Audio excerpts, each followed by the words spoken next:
Fala galera, sejam muito bem-vindos a mais um vídeo do canal. No vídeo de hoje, como vocês perceberam pelo título, a gente vai abordar um tema que eu tenho certeza que você deve ter pensado no último mês, nas últimas semanas, com base no que tem acontecido no mundo. Nesse vídeo aqui, a gente vai falar a respeito de uma catástrofe nuclear e do que isso realmente significaria para o mundo caso ocorresse. Esse vídeo aqui vai ser composto de diversos tópicos.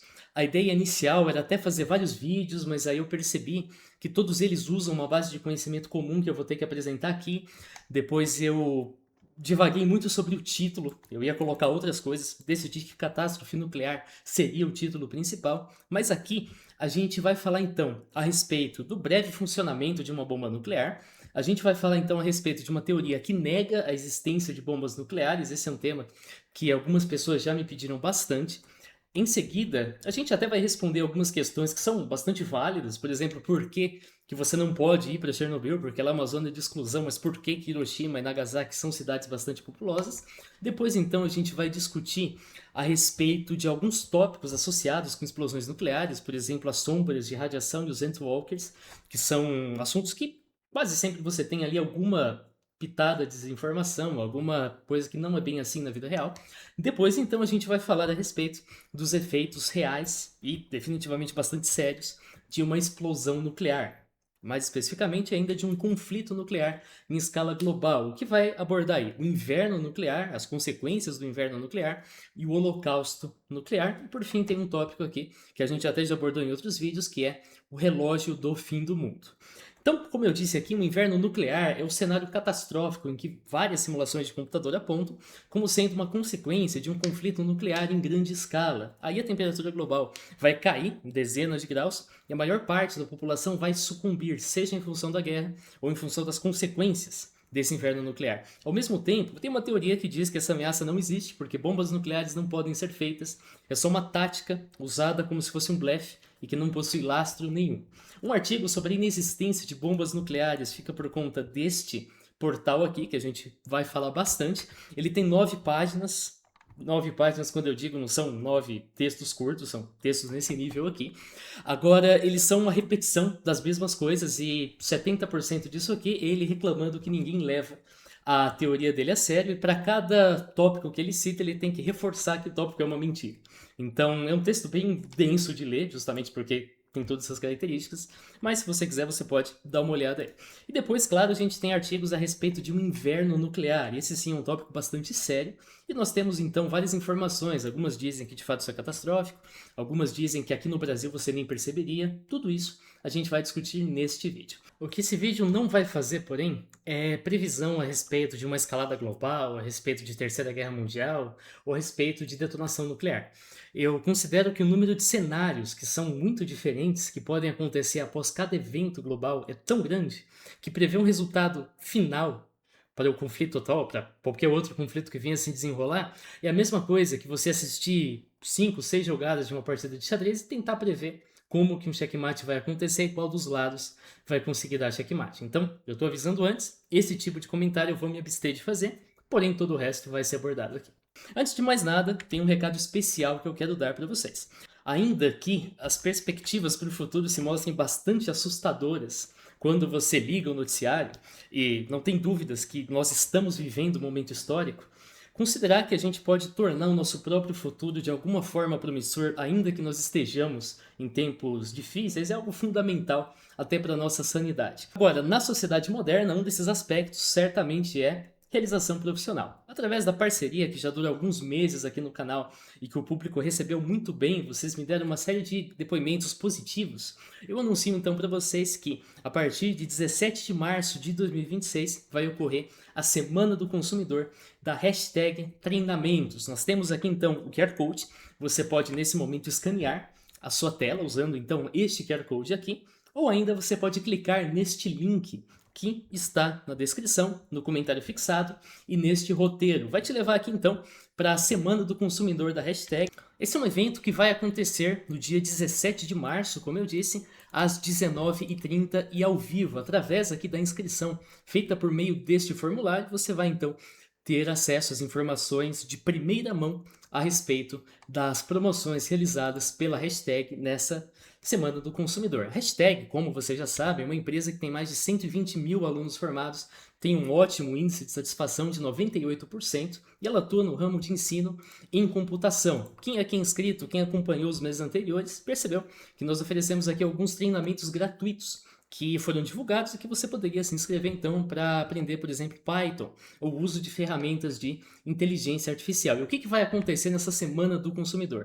Aqui você vai ter acesso por um preço único e que corresponde a 50% de desconto a todo um conjunto aqui dos cursos mais procurados. Isso inclui Excel, Power BI, Python, inteligência artificial, agentes de inteligência artificial, análise de dados, Full Stack, vai incluir aí JavaScript, HTML, CSS, tecnologias relacionadas, base de dados, né, SQL, e também algumas atividades que não requerem códigos e que são, então, uma série de ferramentas bastante úteis no mercado de trabalho, além aqui de outros programas como VBA, PowerPoint e assim por diante. Perceba que nós temos aqui no título a palavra impressionador. Isso aqui reflete que a hashtag não está simplesmente visando te ensinar botão e função de uma ferramenta. Você não vai sair de lá só sabendo como inserir um gráfico no Excel. Você vai sair de lá com um domínio bastante sólido dessas ferramentas. E a ideia é que você vai conhecer todo o potencial do instrumento que você tem nas suas mãos. Se esse instrumento é o Python, por exemplo, você não vai sair só sabendo fazer um loop, um bubble sort, qualquer coisa assim em Python. Você vai sair conhecendo o que o Python pode fazer. E quando você tiver um problema real em mãos, você vai ter uma familiaridade, um conforto muito maior para aplicar essas soluções. No mundo de hoje, qualquer pessoa consegue abrir o ChatGPT, pedir um código, o ChatGPT vai produzir um código em segundos. Agora, só produzir código, qualquer um faz. Mas eu te pergunto, você consegue pegar o código produzido e otimizar esse código? Ou ainda, advogar por esse código? Em outras palavras, você consegue, através de um código que você tem, entender exatamente o que ele faz e então defender que esse código deve ser utilizado para solucionar um problema em oposição a outras soluções? Esse é o tipo de coisa que hoje é mais ainda que um diferencial. Vamos então para o vídeo. Como que uma explosão convencional vai acontecer? As reações químicas podem ser endotérmicas, elas consomem energia quando ocorrem, ou ainda exotérmicas, elas liberam energia quando ocorrem. É bem intuitivo perceber que as explosões e explosivos, portanto, envolvem reações exotérmicas, portanto, liberam energia. Agora, essas reações requerem uma energia de ativação para permitir que a reação comece. Num explosivo funcional, essa energia tem que ser grande o bastante para que não aconteça uma detonação acidental. Então, Game of Thrones, você provavelmente já assistiu Game of Thrones, talvez não, mas nós temos ali uma substância ficcional que eu acho que chama Wildfire, que é tipo de uma substância verde, um líquido verde. E esse líquido, se ele simplesmente for derrubado no chão, nós temos uma explosão gigantesca. Isso é inclusive uma parte bastante interessante da série. Esse não é um explosivo muito funcional porque é muito fácil detonar esse negócio por acidente. Além disso, o dano causado por um explosivo não é simplesmente resultado de energia que é liberada diretamente. Por exemplo, a pólvora, nós temos ali então nitrato de potássio, carbono e enxofre. Todos eles são sólidos. Quando nós damos energia para essa reação, você vai gerar gases e sólidos. A gente tem aqui uma reação bastante simplificada. A reação original envolve aí uma série de outros compostos, mas isso aqui é uma simplificação. E essa mistura de gases, aqui então a gente vai ter nitrogênio e gás carbônico, ela vai se expandir rapidamente. E o dano causado aí não vai ser simplesmente produto dessa onda de choque. Vai ser produto, por exemplo, da fragmentação do recipiente que tinha a pólvora. De forma secundária, claro, a gente vai ter também a onda de choque e o calor que foi produzido na reação. A gente tem outros explosivos, por exemplo, a nitroglicerina. Ela também sofre decomposição, aqui a gente vai ter gás carbônico, água, nitrogênio e oxigênio, além, claro, de energia. E os gases vão se expandir rapidamente. Mas aqui, essa expansão é até mais rápida que a velocidade do som. E a onda de choque vai ser o causador primário de dano. E você ainda tem os fragmentos do recipiente. Agora, e a energia nuclear? A gente ainda não está falando de bomba. A gente está falando de energia nuclear, por exemplo, numa usina nuclear. A matéria, ela é composta de prótons, nêutrons e elétrons. Fica tranquilo que nesse vídeo eu não vou dar aquela mini aulinha sobre partícula elementar. Prótons e nêutrons são mantidos juntos pelo que a gente chama de força forte e, em alguns átomos, a força fraca ela é capaz de expulsar partículas subatômicas do interior com alta velocidade, portanto, alta energia. Esse processo a gente chama de decaimento radioativo. A palavra radiação ela designa simplesmente partículas em alta velocidade. A gente tem aí três formas principais. Nós temos a partícula alfa, são 2 prótons e 2 nêutrons, ela viaja 5 a 10% da velocidade da luz, ela tem pouco potencial de dano. A partícula beta é um elétron ou um pôsitron, ela viaja no máximo a 98% da velocidade da luz, isso já é um pouquinho perigoso. E a radiação gama, por definição, é onda eletromagnética. Se você usar aí o domínio da física quântica, fóton, ela tem alta frequência e viaja, claro, como toda luz, na velocidade da luz, os 300 mil quilômetros por segundo. Perceba que o dano causado pela radiação não vem da partícula em si. Uma partícula alfa parada é inofensiva, uma partícula beta parada também é inofensiva. O problema está na energia, e a energia é dependente da velocidade. Num reator nuclear, a gente tem uma fonte artificial de nêutrons, que é usada para produzir um impulso inicial de nêutrons através de decaimento radioativo. Por exemplo, aqui a gente tem uma reação do berílio com uma partícula alfa. Essa partícula alfa é emitida por qualquer processo. Isso vai produzir então carbono e também um nêutron. Agora, alguns elementos, quando são bombardeados com um nêutron, eles sofrem fissão, e nisso eles produzem outros elementos, também produzem nêutrons e também produzem energia. Um exemplo é o urânio 235. Nós temos então urânio 235, ele recebe um nêutron, então ele produz bário, criptônio, 3 nêutrons e também energia. Perceba que nessa reação aqui a gente entra com um nêutron e devolve 3 nêutrons. É claro que no balanço final aqui as coisas têm que fechar. Eu não estou dizendo que 2 nêutrons aparecem magicamente, mas sim que no urânio 235 a gente tem aí vários nêutrons no núcleo desse átomo. Ele vai produzir então 2 outros átomos que têm massa menor e tem ali seus nêutrons e mais 3 nêutrons, e o balanço final vai fechar. A gente então, quando produz mais nêutrons, esses 3 aqui, a gente tem potencial de iniciar outra reação com urânio 235, uma reação em cadeia. A gente tem 3 possibilidades. Essa reação pode ser subcrítica, então ele até produz nêutrons, alguns até podem colidir com outros átomos de urânio, mas a maioria não vai, e a gente não vai então ter uma reação que vai se sustentar a longo prazo. Na prática, quando você faz isso aqui, a reação morre depois de poucas colisões. Uma reação crítica ocorre de forma controlada, então ao longo do tempo, cada fissão vai gerar em média apenas outra fissão. Supercrítica, nós temos então a forma descontrolada, cada fissão vai gerar mais de uma fissão. Num reator nuclear, esse processo é mantido de forma crítica. Então a reação se sustenta por um longo período e produz uma quantidade de energia que é mais ou menos constante. Você usa essa energia para aquecer água, isso gera vapor em alta pressão, movimento uma turbina, e assim você tem energia. E uma bomba nuclear? A massa subcrítica não sustenta a reação, a massa crítica sustenta a reação constante, e a massa supercrítica sustenta uma reação em cadeia, e essa reação é exponencial. Supondo que após cada fissão a gente tem 2 nêutrons iniciando outras fissões, o total de fissões vai subir muito rapidamente. Então, na segunda iteração do nosso processo, nós teríamos 4. Na 20ª, a gente já tem 1 milhão. Depois a gente vai ter 2 milhões, depois 4 milhões, 8 milhões. Esse negócio sobe muito rápido, como eu disse. Isso significa não só que a gente vai liberar energia muito rapidamente, como que o total de energia vai ser maior em cada etapa. Então, numa bomba nuclear, os danos vão ser causados por 4 eventos. O primeiro é responsável até por 50% do efeito, é a onda de choque. Essa onda de choque não vai acontecer porque um gás foi gerado na explosão e se expandiu, como é o caso, por exemplo, ali da nitroglicerina ou da pólvora, mas porque a energia gerada nessa explosão vai aquecer o ar ao redor até milhões de graus Celsius. Isso sim vai se expandir muito rapidamente e nisso você vai obliterar estruturas e organismos no caminho. O segundo, é mais ou menos 35% do efeito, é a energia na forma de radiação eletromagnética. Aqui a gente está falando de comprimentos de onda não ionizantes. É um flash de luz, agora uma luz tão forte que é capaz de transmitir uma quantidade de energia tão grande a ponto de incendiar materiais e causar queimaduras graves. O terceiro, 10% do efeito, é a radiação imediata. Então, a radiação aqui, claro, nós temos partículas beta e gama. A gama por si só é ionizante, ao contrário aí de outros comprimentos de onda. Ela então carrega uma grande energia, é capaz de remover elétrons de tecidos, é isso que o termo ionizante significa.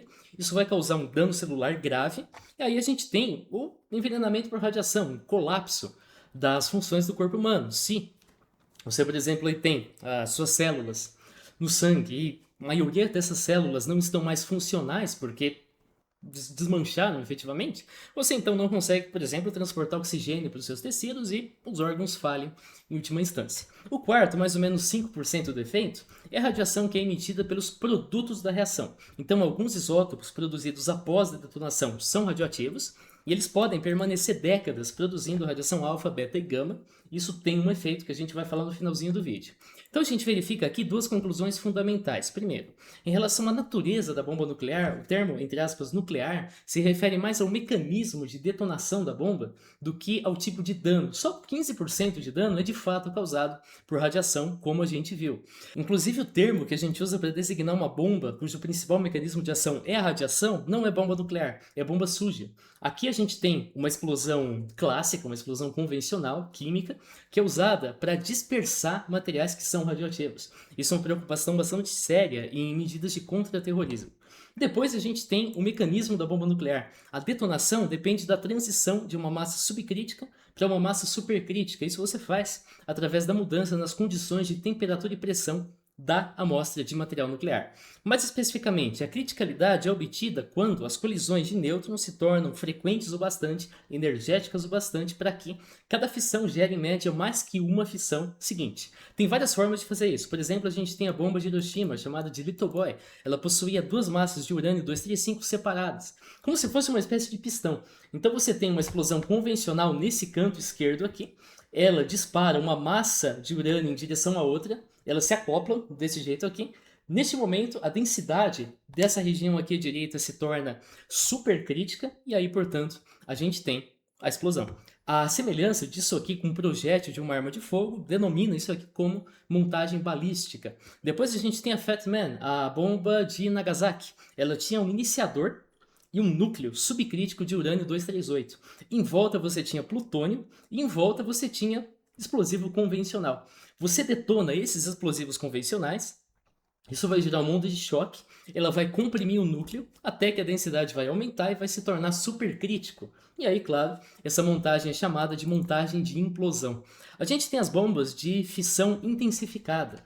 Então aqui você vai seguir o mesmo padrão daqui, compressão do núcleo, mas você também vai colocar uma mistura, por exemplo, de trítio e deutério. Trítio é o átomo de hidrogênio com 2 nêutrons, deutério é o átomo de hidrogênio com um nêutron. Isso engana um pouquinho, porque trítio você pensa em 3, mas o 3 se refere a 2 nêutrons e um próton, e deutério 2 se refere a um nêutron e um próton.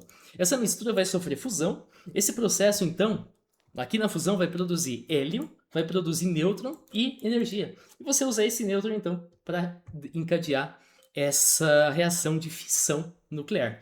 Aí a gente tem as bombas de hidrogênio modernas que usam 2 estágios. Você vai primeiro usar uma bomba de fissão usual. Essa bomba funciona com implosão, ela vai se tornar supercrítica, vai explodir. E essa explosão, que é uma explosão nuclear, comprime um segundo estágio que realiza fusão. Esse segundo estágio, então, vai usar uma mistura para gerar fusão, tal qual a gente verificou aqui. E essa mistura vai impulsionar a fissão de um núcleo secundário. Então você vai ter, na realidade, 2 explosões nucleares, claro, aí que numa fração de milésimos de segundo. Aí nós temos o site do Andreas, que eu mostrei para vocês mais cedo, que é a teoria de que bombas nucleares não existem. Ele afirma que seria impossível atingir esse estágio supercrítico. É de se esperar que essa alegação tenha um argumento longo sobre física nuclear. Afinal, tudo que eu falei para vocês até agora parece bastante sólido. E ele até diz que as informações sobre como iniciar uma explosão nuclear é secreta em 2025.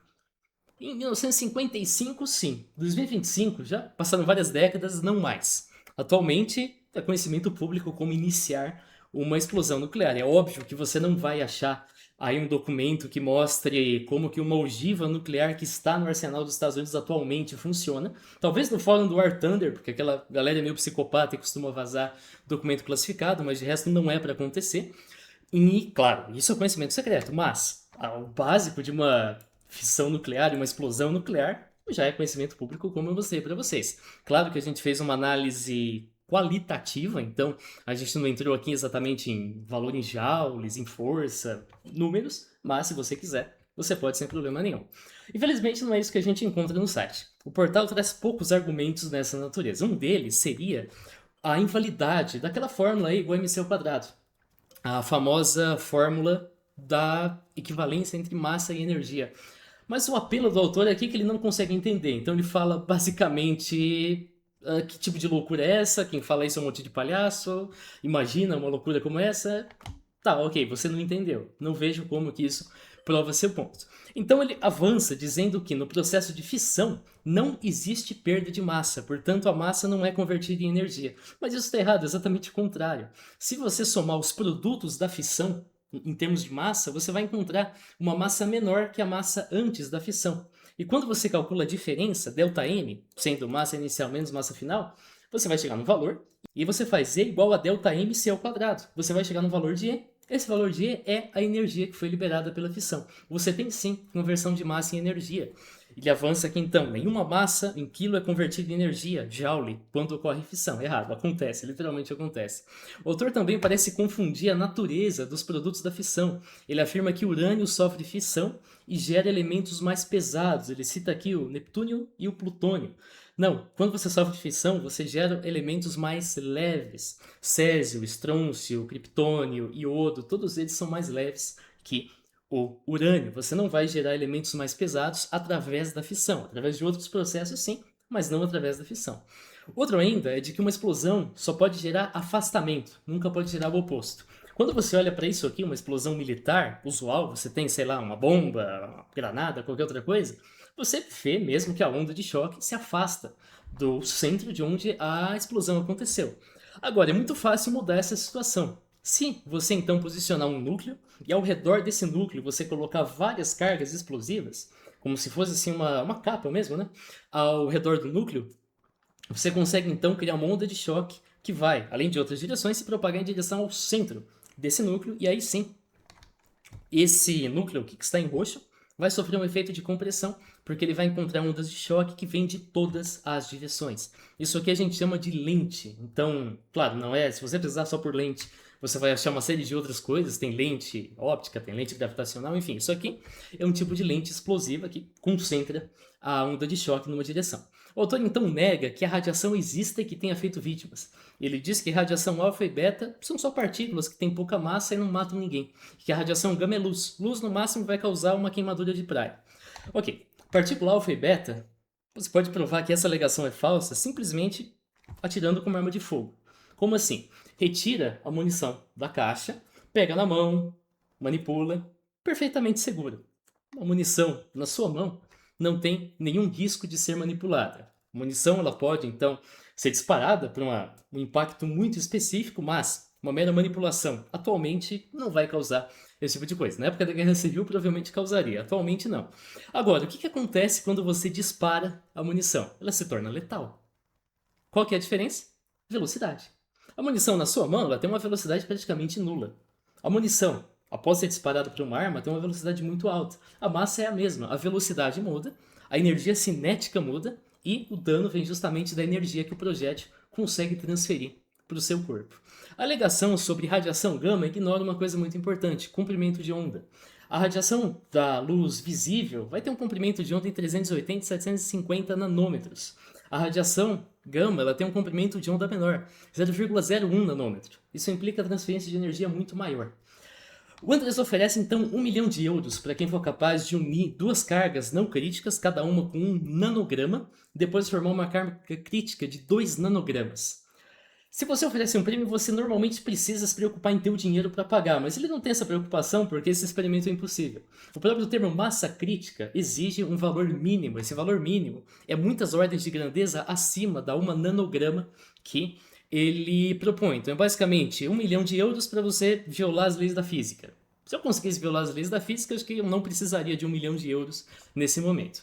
O desafio do André, se fosse honesto, fosse simplesmente demonstre fissão nuclear em laboratório, já teria que ter sido concedido o prêmio de forma póstuma, décadas atrás. A gente tem isso aqui que chama-se Dibon Core. É um núcleo de plutônio, que tem 6,2 kg, e ele estava em um estado subcrítico. Agora, uma mera mudança de configuração torna esse núcleo crítico ou supercrítico. O que aconteceu? Em 1945, alguém derrubou uma vareta de tungstênio aqui dentro. Isso tornou o núcleo supercrítico. Em 1946, alguém teve a brilhante ideia de usar uma chave de fenda para manter os dois hemisférios separados. Essa chave soltou, o núcleo se tornou então supercrítico. Se fosse o Abel Ferreira manipulando isso aqui, a gente teria um terceiro. Ele enfiaria a chave de fenda de novo ali só para testar se acontece. Ambos os acidentes emitiram uma dose letal de radiação. As vítimas morreram poucos dias depois. E um flash de luz também, como é descrito. Mas isso não causou uma explosão nuclear porque nós não temos ali uma configuração que vai sustentar um estado crítico por mais que frações de segundo. Então, como eu mostrei mais cedo para vocês, o que torna um estado crítico é justamente essa reação em cadeia. Agora, se a configuração que você tem permite uma reação em cadeia por milésimos de segundo e depois interrompe, você não vai ter a própria explosão nuclear, mas você vai emitir uma dose letal de radiação para quem está aqui do lado. Agora, as filmagens de testes nucleares são falsas. Quando você nega a existência do bombo nuclear, você também tem que negar a filmagem desses eventos. O autor não usa muitos argumentos, não demonstra, mas ele traz alguns pontos interessantes. Ele diz que essas filmagens mostram efeitos especiais. Agora, o argumento mais elaborado questiona então como que uma câmera consegue registrar isso aqui. Uma casa sendo totalmente destruída, mas a câmera permanece simplesmente intacta. Essa filmagem da experiência Trinity, é o primeiro teste nuclear, foi feito em 1945. Essa filmagem usa 52 câmeras, algumas estão simplesmente numa certa distância, usando portanto uma lente para observar. Me preocupa bastante saber que eu tenho que compartilhar a rodovia quando eu dirijo com pessoas que não imaginam que o objeto de longe pode ser observado. E também nós temos a possibilidade de usar um bunker, então você está no subsolo, você vai usar um periscópio, o periscópio funciona desse jeito aqui. É a mesma coisa que tem no submarino. A luz vem para cá, claro, nós temos dois espelhos aqui, ambos em 90 graus, e quem está aqui embaixo, seja uma pessoa ou uma câmera, consegue observar o que está em cima. Então, assim, no subsolo você consegue fazer a filmagem de forma segura. Outro argumento é que essas nuvens aqui em Cogumelo não deveriam aparecer, já que fumaça sendo feita de carbono não é um produto de uma explosão nuclear. É verdade, a carbono não é produzido na explosão nuclear como a gente viu, mas a nuvem de cogumelo acontece em qualquer explosão que tenha energia suficiente. Só que acontece quando você tem gás quente e vapor d'água, principalmente, afinal de contas, como eu disse, o ar, a temperatura do ar aumenta em milhões de graus Celsius, então nessa altura você tem até plasma, mas, claro, você vai perdendo temperatura conforme você se afasta do núcleo, e em função da temperatura, então, ar quente sobe, como você já sabe, esse espaço é preenchido por ar frio, e aí você tem uma massa de ar quente, uma coluna de ar quente e o ar frio, então, aparecendo aqui nos lados. Aqui a gente tem uma erupção vulcânica que gera uma nuvem de cogumelo e também uma explosão nuclear. Uma pergunta válida também é: por que Chernobyl é uma zona de exclusão, mas Hiroshima e Nagasaki são cidades povoadas? Esse argumento, então, usa esse fato, né? Chernobyl é uma zona de exclusão, vai ser ainda por séculos ou milhares de anos, e Hiroshima e Nagasaki, você pode ir lá, você pode conhecer os museus, tem pessoas e tá tudo bem. Agora, a natureza desses eventos é bastante diferente. O acidente de Chernobyl não foi uma explosão nuclear. Nós tivemos falhas no reator, nós tivemos uma primeira explosão que aconteceu por formação de vapor d'água com muita pressão, isso rompeu partes do reator e do escudo, e a segunda explosão aconteceu segundos depois e foi causada então por hidrogênio ou grafite. O que isso fez? Fez com que um dos reatores fosse completamente destruído, o reator 4. Isso ejeta fragmentos de combustível e grafite para a atmosfera. Isso expõe também toneladas de dióxido de urânio ao ar livre. Isso causou um incêndio que durou 10 dias e dispersou ainda mais material radioativo na atmosfera. Por outro lado, Hiroshima e Nagasaki foram atacadas com duas bombas nucleares. Elas foram detonadas no ar, a uma certa altitude. Elas tinham respectivamente 64 kg de urânio enriquecido para Hiroshima e 6,2 kg de plutônio para Nagasaki. Esses dois materiais geraram algumas dezenas de quilogramas de subprodutos radioativos, mas nós temos menor quantidade e nós temos detonação em altitude. A dispersão desse material ocorreu em poucos dias através da atmosfera. Então, nesse caso aqui, você não tem ali uma massa radioativa de valor bastante considerável que ao longo de dias vai jogar isótopos radioativos na atmosfera que vão se depositar em toda a região ali, depositando na água, na terra, lençol freático, tudo, e portanto isso vai gerar aí séculos de uma área simplesmente inabitável em função disso. Hiroshima e Nagasaki, isso simplesmente não aconteceu. Agora, destruição no Japão é compatível com uma bomba nuclear? Outro argumento comum é que Hiroshima e Nagasaki apresentaram uma destruição que é compatível com um bombardeio comum, não com uma bomba nuclear. Agora, a parte desse argumento ignora que a maior parte do dano de uma detonação nuclear é causada por efeitos térmicos e onda de choque. Isso também acontece com explosivos convencionais. Isso até explica por que as imagens aéreas de Tóquio, que não foi bombardeado com bomba nuclear, mas sim com bombas convencionais, é semelhante quando a gente considera então Hiroshima e também Nagasaki. Aqui a gente tem uma imagem de Tóquio, a gente vê que nós temos uma série de edifícios que permaneceram intactos. Hiroshima, nós também temos aqui alguns edifícios que permanecem intactos. Nagasaki, a gente tem o mesmo padrão. Você nota isso, é evidente, e alguns usam então para sugerir que na verdade são múltiplas bombas que afetarão alguns quarteirões, mas não outros. Agora, o que mantém um edifício de pé é uma série de outros fatores. A gente tem, por exemplo, a estrutura da construção. Se o edifício é feito para suportar terremoto, tem uma chance de que ele permaneça de pé. Além disso, um edifício de madeira, claro, é mais vulnerável à explosão e também aos incêndios que vêm depois, que duraram dias. A localização em relação às sombras da explosão também favorece a resistência. Se um edifício está situado atrás de outros edifícios, você tem um belo amortecedor no caminho. Se um edifício está atrás de uma colina ou barranco, mesma coisa. Se um edifício, por exemplo, ele tem uma área pequena exposta para o lado da explosão, você tem menos força sendo aplicado e tem mais chance de resistir. Ao contrário de um edifício, por exemplo, que tem uma área muito grande ali de frente. Ainda assim, se nós temos essa área exposta que tem várias janelas de ambos os lados, a explosão vai, a onda de choque mais especificamente, quebrar o vidro das janelas e vai atravessar o edifício sem destruí-lo. Tem também questionamento sobre o número de mortos. Vários jornais na época, tanto nos Estados Unidos quanto no Japão, deram contagens diferentes para o total de mortos. Isso é normal. As fontes japonesas na época dependiam de contagens de sobreviventes que eram feitas no meio do caos, e as fontes americanas usavam fontes japonesas. Ainda hoje, a contagem você faz de forma indireta. Você usa pesquisas de sobreviventes, você usa registros de corpos achados e você compara com os censos populacionais da época. Então, ainda hoje, a estimativa está aí dentro do intervalo grande de mínimo e máximo. Para Hiroshima, por exemplo, na explosão a gente tem entre 90 mil e 166 mil pessoas. E Nagasaki a gente tem entre 60 mil e 80 mil pessoas. Até o fim de 1945, em todo, tanto Hiroshima quanto Nagasaki, 150 mil, desculpa, até 246 mil. Vale lembrar que mesmo entre as mortes que são atribuídas para o dia dos bombardeios, nessas duas linhas aqui, nem tudo é causado por envenenamento por radiação. Na verdade, a maioria não é. É causada pelas consequências térmicas e mecânicas da explosão. Você tem as queimaduras, você tem o choque mecânico, a própria onda de choque. Claro, toda a queda de destroços, você tem parede caindo, você tem fragmento de vidro voando, tudo isso é bastante perigoso. Além disso, assim como os edifícios, a localização das pessoas também é um fator importante. Algumas pessoas estavam próximas do local da explosão, mas estavam dentro de um prédio que não colapsou e sobreviveram. Ao mesmo tempo, uma pessoa que estava do lado de fora do prédio foi carbonizada. Em termos de radiação, você mede a exposição, tem várias unidades, uma delas é REM, e você sabe que as chances de sobrevivência com ajuda médica existem até um certo ponto. Uma meta-análise de vários casos revelou, até 60 REMs você não tem nenhum efeito, até 180, avançando de 60, uma parte vai ter envenenamento por radiação, mas com ajuda médica todo mundo sobrevive. Aumentando aqui, você já tem todo mundo com envenenamento, metade vai morrer dentro de um mês. Aumentando mais ainda, metade morre em 3 semanas, avançando mais ainda, todo mundo morre em 2 semanas e mais ainda, acima de 5 mil ienes, todo mundo morre dentro de dias. Como Hiroshima e Nagasaki, nós temos ali algumas pessoas que escaparam dos principais efeitos da explosão e estavam a uma certa distância, elas receberam em volta de 150 REMs. É compreensível que a radiação não seja a principal causa de morte.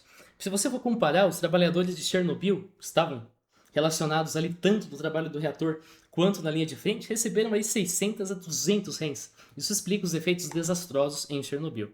E a sombra de radiação. Após as explosões em Hiroshima e Nagasaki, muitos acharam isso aqui, as ditas sombras, na parede, no asfalto, em superfícies duras. Algumas têm formatos que sugerem que foram deixadas por seres humanos. Ainda hoje, alguns acham que essas sombras são partículas carbonizadas da pessoa. Isso é falso. Na realidade, o que essas sombras são regiões que foram protegidas da radiação térmica por obstáculos. Então, por exemplo, a gente tem essa imagem aqui, nós temos uma válvula de gás, nós temos então da radiação, não estou falando aqui de partícula alfa, nem partícula beta, também nem de radiação gama, eu estou falando mais especificamente do flash de luz, e o que a gente observa aqui então é que esse flash de luz tem a capacidade de clarear, de remover elementos da pintura desse tanque que está atrás da válvula, mas a válvula agiu como um escudo e, portanto, manteve a pintura original. Em algumas sombras, como essa aqui, as formas de fato sugerem que seres humanos agiram como escudo. Depois acabaram por ser carbonizados, mas no momento da explosão, eles impediram que a coloração original aqui, por exemplo, desse cimento, fosse então retirada na parte em que eles estavam. Aqui seria uma pessoa sentada na escada. Ainda assim, tem algumas obras, por exemplo, isso aqui, que é simplesmente arte. Isso aqui não é uma fotografia real. Muita gente usa isso aqui para dizer que a sombra de radiação é falsa, porque uma explosão nuclear não geraria. Isso aqui é verdade, não geraria. Porém, a verdadeira é essa aqui. Isso aqui é uma obra de arte. E nós temos até aqui o making of dessa obra. Então, o resultado foi isso aqui. Eu estou tentando abrir só a imagem, mas acho que não dá. Mas enfim, aqui nós temos então uma série de obras que competiram. Essa aqui ganhou. E aqui tem todo o modelo. Ele usou um programa 3D. Aqui tem que ler para ver qual foi o programa exatamente que ele usou, dá para fazer no Blender.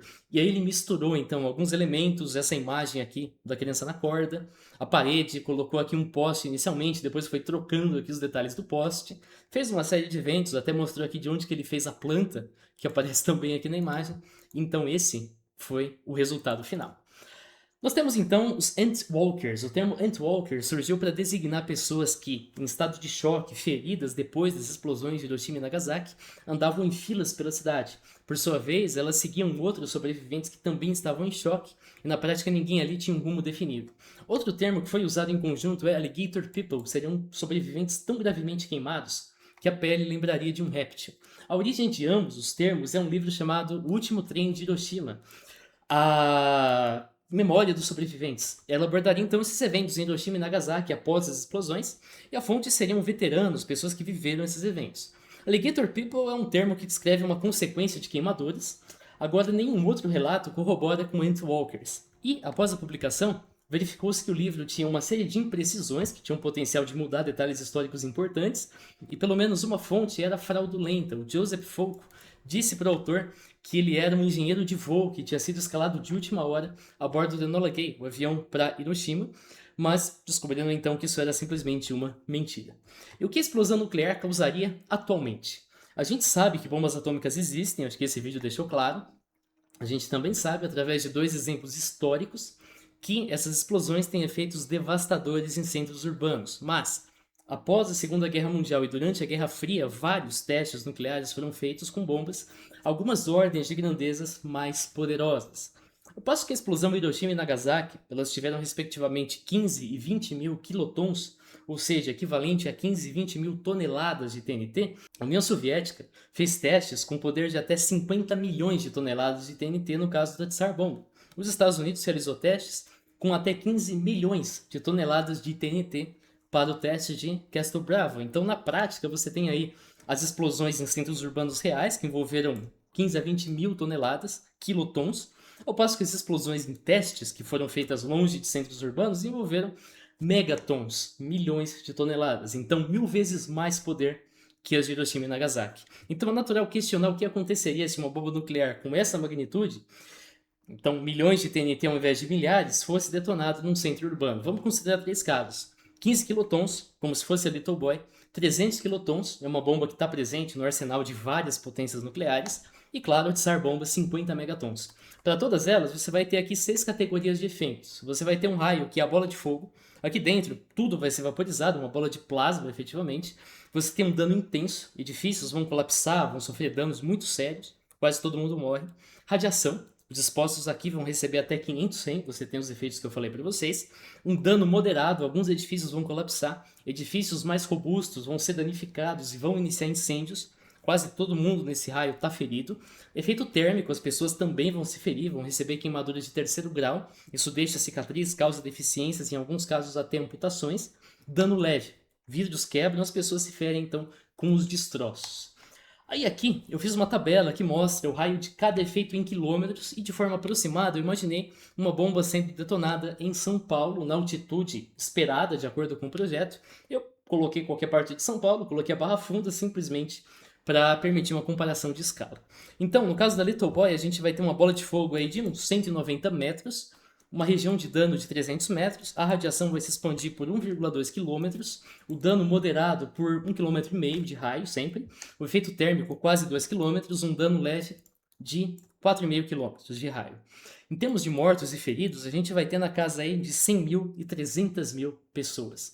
No caso de uma bomba que é comum nos arsenais modernos, a gente vai ter uma bola de fogo já com um raio consideravelmente maior. Então aqui você já vai ter um raio de quase 500 metros da bola de fogo. O dano já vai expandir para 1,5 km.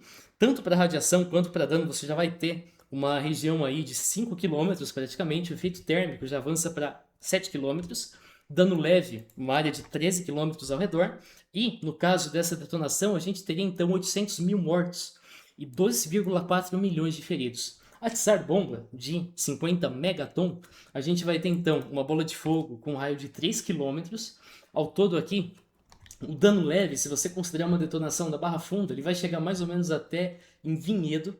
Então, considerando, claro, o caminho que eu faço quando vou para São Paulo, que é ali pega Washington Luiz, depois cai Bandeirantes, Anhanguera e vai embora, você vai avançar aí na direção de Campinas, já vai seguir assim em direção ao interior de São Paulo. Uma bomba detonada na Barra Funda sofre efeitos, por exemplo, em Vinhedo, uma vidraça em Vinhedo quebra, conforme a gente mostrou nesse caso aqui. Então fica claro que uma bomba nuclear padrão no arsenal das potências nucleares consegue sustentar um efeito devastador se detonada sobre qualquer centro urbano. Depois da detonação, todo tipo de material combustível vai entrar em combustão. Isso inclui madeira, isso inclui papel, isso inclui combustível propriamente dito, gasolina, diesel, etc. E o aquecimento do ar vai causar a dita coluna de convecção. Essa coluna de convecção, por sua vez, nós temos então ar quente subindo, isso puxa ar frio para cá, ar traz oxigênio e fogo precisa de oxigênio. Então, com isso, você tem a tempestade de fogo. A gente tem uma tempestade que se sustenta, porque a tempestade atrai oxigênio, o oxigênio alimenta o fogo, enquanto você tiver combustível, isso não vai parar. Você vai ter uma quantidade muito grande de fumaça e detritos na atmosfera, e assim a gente chega no inverno nuclear. O principal fator que atualmente resguarda o mundo de um conflito nuclear é o que chama-se de destruição mútua assegurada. Isso diz que se duas nações nucleares entram em conflito, elas, com armamento nuclear, conseguem destruir uma a outra. Isso se sustenta por várias razões. A gente tem, por exemplo, o fato de que as forças nucleares, então os locais que nós temos ogivas para serem disparadas, estão distribuídas no território. Um único ataque não vai conseguir desabilitar todo o armamento do inimigo. Pensa na Rússia tentando atacar os Estados Unidos, nós temos bombas em todo o território americano, assim como a gente tem bomba em todo o território russo. Você não consegue desabilitar todas as bombas de uma vez. Muitas dessas localidades também são simplesmente classificadas. Não sabe onde essas bombas estão. Além disso, as tecnologias atuais de monitoramento permitem que você saiba que um míssil está vindo antes mesmo dele atingir o solo. Então, você consegue retaliar antes da sua estrutura ser afetada, uns minutos antes disso acontecer. E a distribuição de redes de comunicação garante que mesmo que você mate o presidente, o líder da nação, você ainda vai ter uma retaliação. Agora é razoável pensar o que aconteceria se uma guerra nuclear de larga escala acontecesse. Essa situação não é muito fantasiosa, não. Em 1983, nós tínhamos um oficial soviético que recebeu um alerta de míssil inimigo, indicando então que os Estados Unidos estariam atacando a União Soviética. Ele quebrou o protocolo, ele não reportou esse evento, porque era um alarme falso. Ele suspeitou que fosse um alarme falso. O protocolo dizia que ele tinha que comunicar, mas ele não o fez, ele esperou ter mais informações. Esse alarme falso foi causa de um mau funcionamento, e a decisão dele talvez tenha nos poupado de uma guerra nuclear em 1983. Nesse caso aqui, é feita uma suposição base, na qual nós temos um ataque nuclear em escala global, que envolve pelo menos 100 cidades. E aí a gente adiciona algumas premissas que são muito debatidas, mas indicam ser razoáveis. A primeira é que essas cidades causam uma tempestade de fogo com uma produção considerável de fuligem. A segunda é que as cidades são atingidas no final da primavera ou no verão. Essa aqui é uma questão mais probabilística, não tem tanta assim sustentação, digamos assim, em eventos passados ou em descobertas atuais. Apesar de que as demais têm. A fuligem demoraria para se precipitar como chuva, a fuligem bloqueia uma quantidade razoável de luz solar e uma quantidade razoável de fuligem sobe para a estratosfera. Então você usa modelos de computador para, com parâmetros que nós conhecemos e validamos em simulações científicas, verificar o que aconteceria. Muita gente fala, mas no computador aceita qualquer coisa. Sim, aceita. Agora, não tem nada de problemático em você usar um modelo de computador. Se o computador está aceitando o que não deveria, então você tem que analisar o código, analisar os parâmetros, e aí sim, então, você vai verificar se está correto ou não. O resultado desses modelos quase sempre é catastrófico e é chamado de inverno nuclear. Ainda que haja propostas que contestem algumas dessas premissas, os resultados ainda são catastróficos. O total de mortos, se você for otimista aqui, vai ser reduzido em algumas poucas frações. Então, de 4 bilhões, você vai ter 3 bilhões e 800, por exemplo.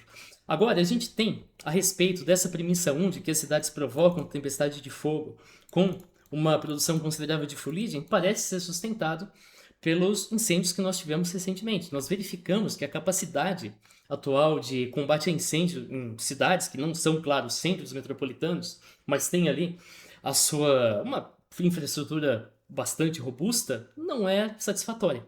A gente verificou isso, por exemplo, na Califórnia e no Havaí, além dos incêndios florestais de grande proporção que acompanhou esses dois eventos. Em termos aqui da 2, como eu disse, é simplesmente uma afirmação probabilística, tem a ver com os padrões de chuva. Claro, final da primavera ou verão implica numa janela do ano, e essa janela do ano é grande demais para você simplesmente apostar que não vai acontecer nela. E depois, 3, 4 e 5, que é a respeito do processo da fuligem na atmosfera, isso é sustentado atualmente pelo que a gente descobriu a respeito dos eventos de extinção em massa passados. Nós temos uma série de eventos de extinção que envolvem vulcões, meteoros e assim por diante, e nesses eventos aqui, ao que tudo indica de fato, a boa parte dos efeitos que causaram a extinção não foram propriamente, sei lá, a onda de choque do meteoro ou a lava do vulcão, mas sim o que veio depois, o aumento da fumaça na atmosfera e a redução da temperatura global. Nós temos então, claro, a causa de um inverno nuclear. Você tem uma tempestade de fogo, você tem fumaça subindo para baixa estratosfera. Isso ocorre por causa do movimento de nuvens do tipo pirocumulonimbus. Esse nome é um termo que designa justamente esse tipo de formação. Em tempos de paz, você vai ter isso aqui acontecendo em vulcões, como é o caso na direita, e também em incêndios florestais, como é o caso na esquerda. Quando tem poucas quantidades de fuligem, você tem pouco calor também, e o potencial para você ter então essa nuvem aqui subir até as camadas mais altas da atmosfera, ele se torna menor. Essa nuvem fica confinada nas camadas baixas da atmosfera, onde nós temos mais umidade. Aqui, as gotículas de água estão presentes nessas camadas mais baixas, vão aderir às partículas de fuligem e vão formar isso aqui, é chamado de chuva negra. Isso aconteceu e viralizou inclusive no Twitter esses dias, quando nós tivemos um ataque em indústrias petroleiras no Irã. Nós tivemos então, não foi um ataque nuclear, mas nós tivemos combustão de petróleo e vários outros resíduos inflamáveis. Nós tivemos então fumaça na atmosfera. Como essa combustão, apesar de ter uma grande proporção, não foi tão grande assim a ponto de chegar a camadas mais altas, isso precipitou nos dias subsequentes. Agora, a chuva negra é perigosa, é assustadora, mas ela é melhor do que o outro cenário. O outro cenário acontece quando nós temos muita fuligem, nós temos um calor muito grande e nós temos então um potencial muito maior para toda essa fuligem subir na atmosfera. O que vai acontecer quando você tem muita fuligem? Aqui embaixo você tem umidade, precipita em chuva negra, acabou em pouco tempo. Se você subir muito na estratosfera, você não tem muita umidade. A umidade vai caindo muito e na prática você pode chegar ali aos 10, 15 quilômetros da superfície terrestre. Lá você tem luz solar e incidência muito maior e a fuligem pode esquentar e subir ainda mais aqui nas camadas da estratosfera. Como eu disse lá, a gente não tem umidade, a gente tem, na verdade, nenhum mecanismo natural eficiente para precipitar essa fuligem na superfície. Se as nossas premissas a respeito da velocidade com que a fuligem sobe para a estratosfera, as chuvas não vão ser eficientes para impedir uma dissipação em altitudes muito altas quando nós temos então bombas aqui na casa dos 10 megatons. Avançando aqui mesmo, nós temos então aqui supor 300 quilotons, vai ficar mais ou menos aqui nessa parte, ele já vai chegar numa altitude então considerável. Aqui, o mecanismo de dissipação é oxidação e movimento browniano. O primeiro acontece, a oxidação, quando você tem elementos na atmosfera, por exemplo, o ozônio. O ozônio torna a superfície das partículas de fumaça mais reativa através da oxidação. E o segundo, o movimento browniano, é uma movimentação aleatória de partículas que, se forem reativas o bastante, vão se agregar, vão se tornar pesadas e vão cair. Agora, o tempo para dissipação através desses dois processos depende de propriedades de partículas. Nem todas essas propriedades são bem documentadas ou elas dependem de uma reação de combustão. Isso significa que esse tempo pode se estender até para anos. Nesse caso, um bloqueio considerável e duradouro de luz solar acontece e isso implica em consequências drásticas para a vida na Terra. que é o que a gente vai falar agora. Quais as consequências? Um estudo simulou uma guerra nuclear, verificou, nós temos vários estudos do tipo, eu estou citando um deles, todos são nesse nível de desastre. Ele verificou então que a maior parte do mundo sofreria uma anomalia negativa de temperatura. Você vai cair então de menos 4 graus Celsius em algumas regiões do hemisfério norte até menos 2,5 graus Celsius em algumas regiões do hemisfério sul. Isso parece pouco, você pensa, ok, hoje está 20 graus, amanhã está 18 graus, 17,5, não mudou muita coisa. Não é bem assim. Os efeitos são desastrosos para a agricultura. Mesmo numa região tropical, em que a anomalia é menor, essa anomalia vai retardar o crescimento das plantas da lavoura ao reduzir a taxa de fotossíntese. E também vai aumentar a probabilidade de você ter, por exemplo, uma geada. Às vezes, uma única geada destrói toda a plantação. Você não precisa que uma geada aconteça todos os dias do mês. Uma única geada consegue destruir completamente a produção. Além disso, altas latitudes. No hemisfério norte tem muito mais terra em altas latitudes do que no hemisfério sul. Você vai ter uma significativa redução do total de dias em que existe uma janela para as plantações crescerem. Como assim? Se uma planta não consegue luz solar suficiente, ela não vai conseguir crescer e se desenvolver. Então, se não há dias suficientes, por exemplo, aqui em alguns pontos nós temos menos 10, menos 20 dias, na hora da colheita, você vai encontrar plantações que estão incompletas. Você vai ter, por exemplo, uma espiga de milho com grãos muito pequenos e com grãos que estão ainda imaturos. Não são comestíveis. Além disso, a anomalia de temperatura também vai levar a uma anomalia de precipitação. Isso aqui, ambos negativos, vão levar até uma década ou mais para se normalizarem. Muita gente diz que no Brasil, é uma região tropical, isso vai ser menos afetado. Eu vi gente dizendo no Twitter até que ninguém ia perceber nada. Talvez a gasolina fique um pouquinho mais cara e seja isso. Não é bem assim. A gente está num mundo globalizado e a maior demanda por alimentos vai afetar o mundo todo. Ainda que aqui no Brasil você até tenha uma produção mais baixa, mas que dê para suprir a demanda interna, você vai ter gente no hemisfério norte com fome. Isso vai aumentar preços no mundo todo, isso vai causar fome global e vai matar gente na casa dos bilhões. A gente chega então no holocausto nuclear. Perceba que aqui nós temos, claro, as mortes causadas pela explosão nuclear, mas depois a gente tem as mortes causadas pelos efeitos, principalmente a fome. A gente nem abordou ainda os efeitos da radiação propriamente dita. O holocausto nuclear ele traz para a gente as consequências dessa guerra. Então a gente tem inverno nuclear, fome, isso a gente já discutiu, mas também a cinza nuclear. O que é isso? Depois de uma explosão nuclear, você tem detritos que vão para a atmosfera, a gente tem um processo de precipitação, ele remove alguma fuligem, mas não toda, e os isótopos radioativos, alguns deles mais pesados, de fato caem para a superfície.